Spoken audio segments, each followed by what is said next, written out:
Hallo Freunde der Füße, heute geht es weiter mit der Anamnese.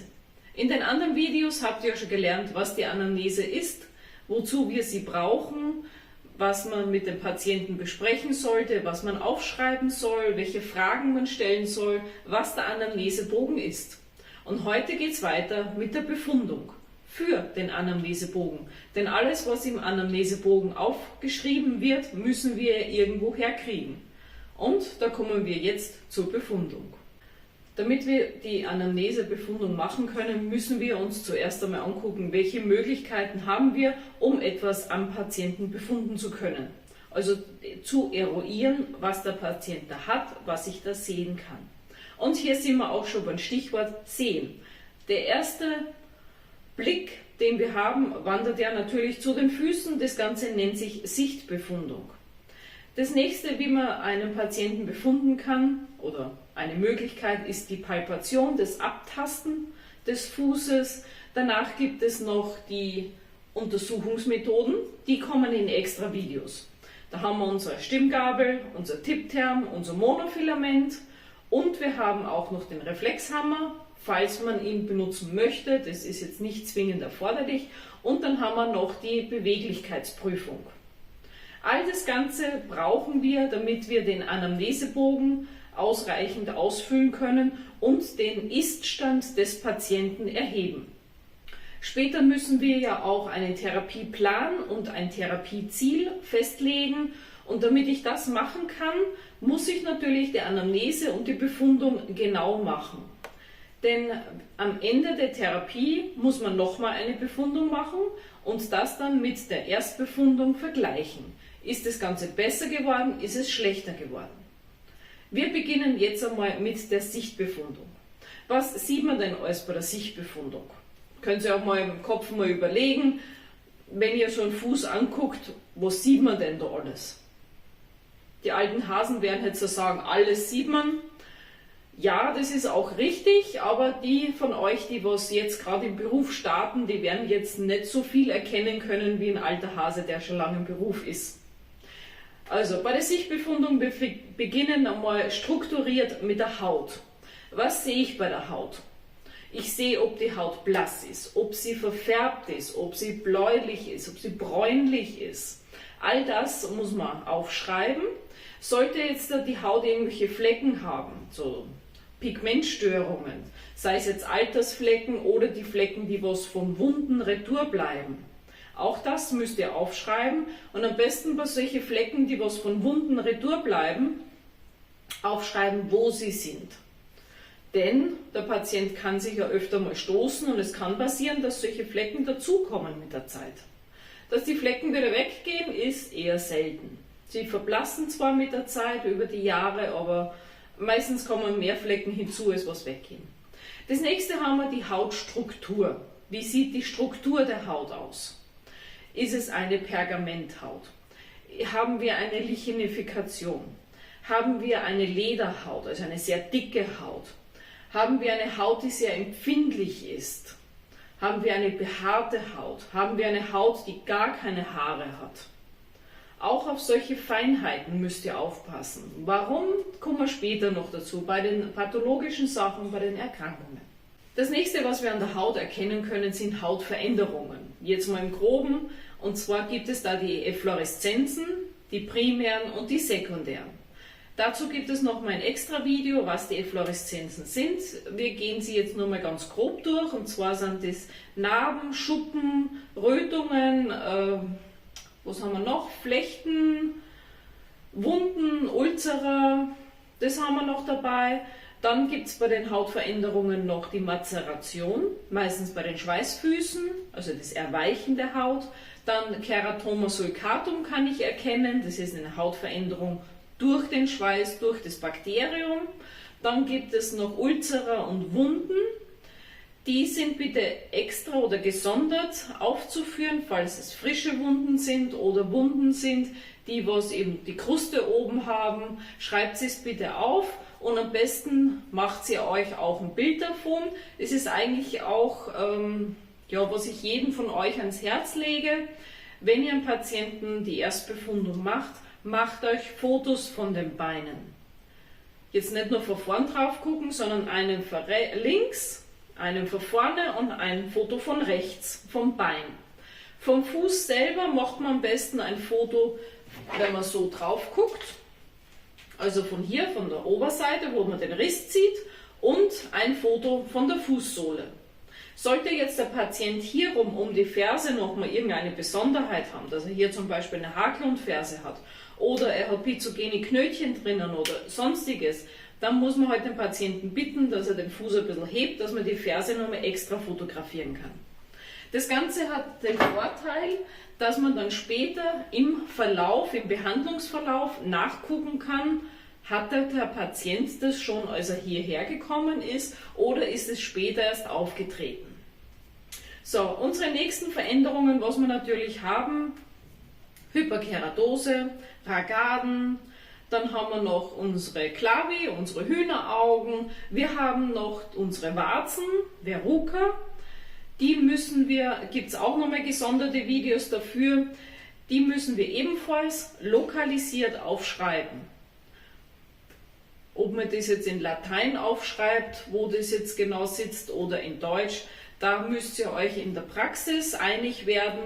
Wenn jetzt mehrere Podologen in einer Praxis arbeiten, ist es schon vom Vorteil, wenn man das Ganze in Latein macht, denn ihr wisst alle, Latein ist eine tote Sprache, sie verändert sich nicht wirklich, also das medizinische Latein. Und dadurch ist es viel einfacher, die Richtungspositionen oder die Sitzposition eines Hühnerauges zu bestimmen. So, unser nächstes haben wir natürlich die Haut. Was fehlt uns denn jetzt noch? Können Sie mal ein bisschen nachdenken, was haben wir jetzt noch nicht erwähnt? Genau, es sind die Ödeme. Die Ödeme gehören zur Hautschwellung dazu. Und wie kann man denn jetzt ein Ödem befunden? Nicht nur ein Blickbefund, also ein Sichtbefund, sondern auch ein Tastbefund. Zu den Tastbefunden kommen wir nachher dann sofort. Also die Schwellung, das Ödem gehört auch nicht nur Sichtbefund, sondern auch Tastbefund. Man muss den Patienten auch anfassen. So, unsere nächste Station. Jetzt haben wir Haut abgehakt. Unsere nächste Station sind jetzt die Nägel. Jetzt gucken wir mal die Nägel an, wie die Nägel aussehen. Welche Struktur haben die Nägel? Welche Farbe haben die Nägel? Sind sie verändert? Ihr wisst alle, wie viele Nagelerkrankungen wir haben. Genauso viele sind es. Ich zähle es mal und schreibe es dann hier hin. Ich weiß es auch nicht auswendig. Denn es sind ganz, ganz viele Nagelerkrankungen. Und diese Nagelerkrankungen werden dann auch noch in gesonderten Videos alle vorgestellt, soweit ich sie schon in der Praxis hatte. Es gibt auch etliche Nagelerkrankungen, die was Exoten sind, die was ich jetzt dann noch nicht in der Praxis habe oder hatte. Und ja, soweit ich irgendwo Bilder finde und euch das vorstellen kann, werde ich das machen. So, unsere nächste Station, wenn wir die Nägel jetzt abgehakt haben, sind die Zehenfehlstellungen. Welche Zehenfehlstellungen haben wir? Genau. Krallenzeh, Hammerzeh, Reiterzeh, dann haben wir den Hallux valgus, Hallux rigidus, Quintus varus. Genau, Quintus varus war das. Und der letzte ist noch der Hallux interdigitalis. Hallux valgus interdigitalis. Das ist der letzte.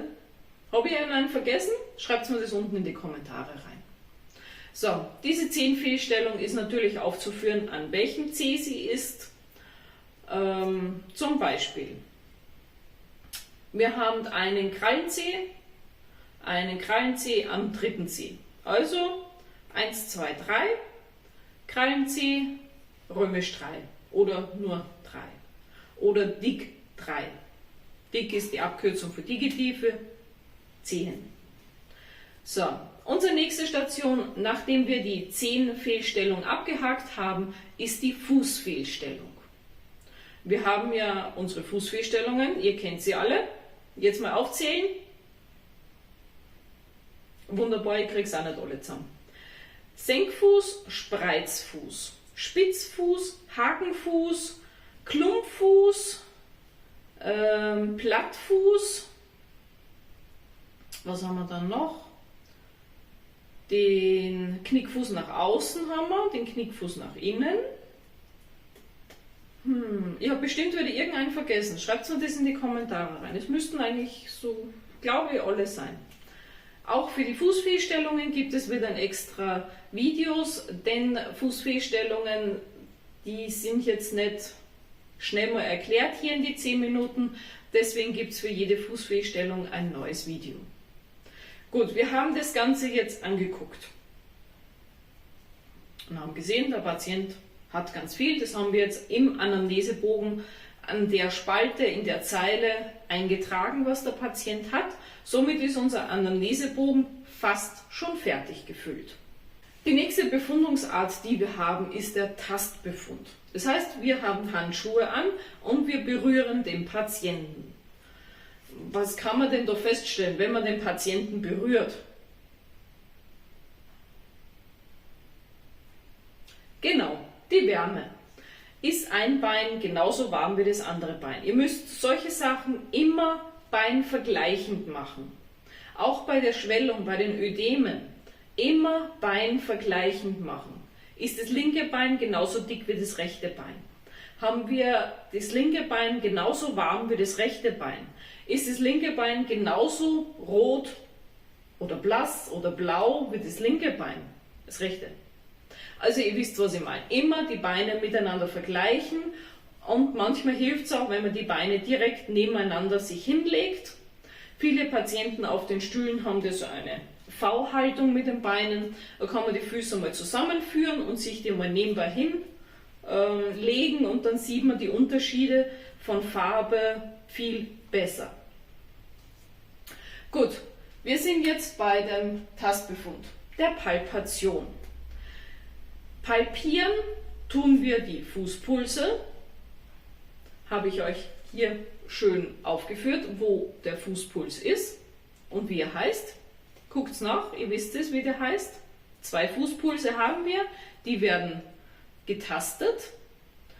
Warum machen wir das? Es gibt eine Erkrankung, wo es wichtig ist, dass Fußpulse noch da sind. Dazu kommen wir aber später in der Pathologie, welche Erkrankung das ist. Jetzt kommen wir zu den Ödemen. Die Ödeme haben wir ziemlich oft in der Praxis. Und wie sehe ich denn jetzt, ob der Patient ein Ödem hat oder nicht? Es gibt da 2 Möglichkeiten. Entweder ich habe ein Maßband und misst den Umfang ab, vergleiche rechts zu links, oder ich mache die Druckprobe. Das heißt, ich drücke rein, nicht wie bekloppt reindrücken, sondern wirklich nur einen leichten Druck. So dass man hier zum Beispiel hier eine kleine Kuhle reinmacht. So, dann zählt man bis 5. 1, 2, 3, 4, 5. Lässt es los und dann streicht man drüber.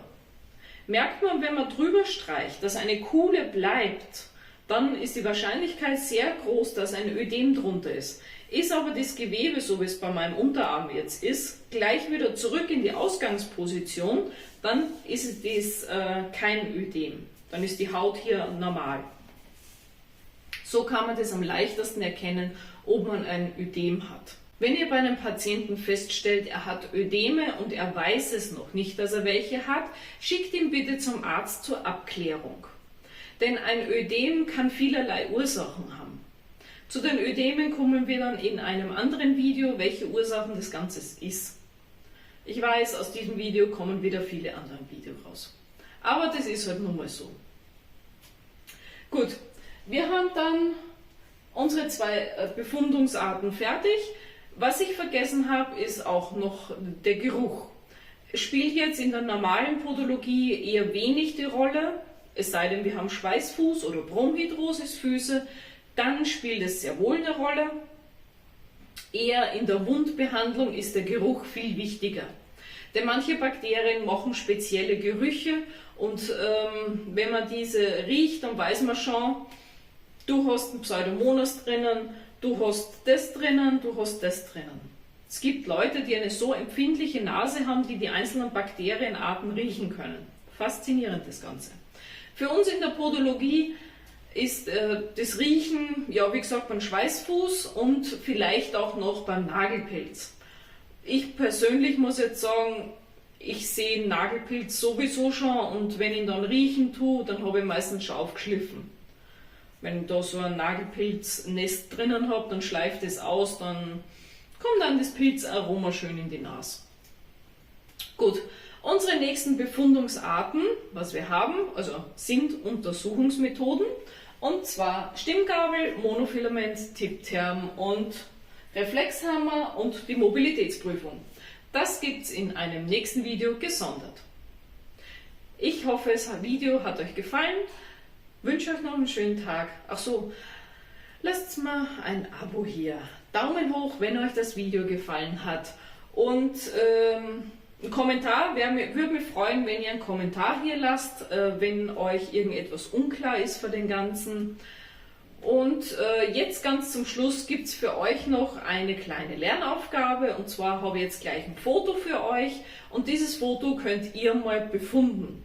Schreibt es mal unten in die Kommentare rein, was dieser Fuß hat oder was ihr seht oder macht es für euch zu Hause. Also bis zum nächsten Video, eure Podologin Andrea. Tschüss!